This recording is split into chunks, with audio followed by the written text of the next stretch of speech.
if we do not limit the increase of temperature to 1.5 degrees, we are no longer masters of our own destiny. Things will get out of control. We will reach tipping points and the effects for humanity will be disastrous.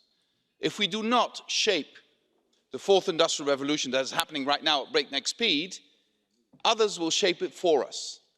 And I believe that some will be big winners, but many will lose out. So that's the writing that we see on the wall. So if you see writing on the wall, you can react in three ways. You can just ignore it and continue as is, as some seem to advocate here.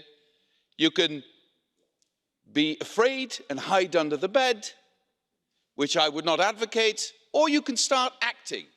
And this is what the European Commission does with the Green Deal. This is what we do with the Just Transition Fund. Those who say it's not enough, you're right, it isn't. More efforts will be necessary.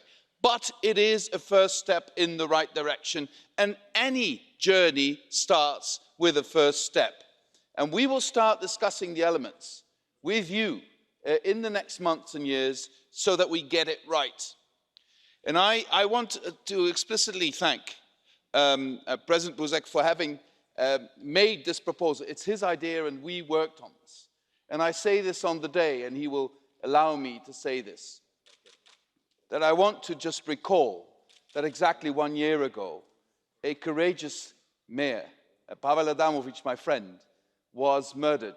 And he stood for something I believe in, which is freedom, openness and dialogue.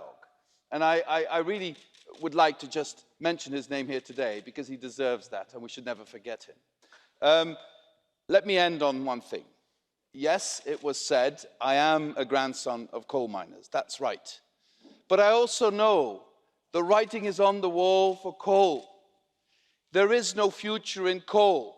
And if you want to ignore that reality, you can continue subsidizing mines for years and years to come at great expense. But how are you then going to explain to people who suffer from bad air quality? How are you going to explain that more than 400,000 people in Europe die prematurely because of bad air quality and you do nothing? And do you really believe that our children and grandchildren are looking forward to a job in a coal mine? I think they're looking forward to other jobs. And the Just Transition Fund should help bring about those other jobs in those regions that in the future will no longer be coal regions. This is the very idea of what we're doing.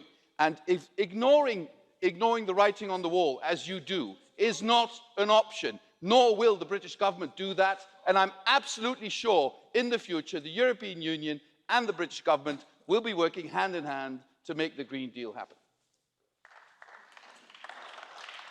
Danke, Herr Timmermans. Herr Vizepräsident Valdis Dombrovskis.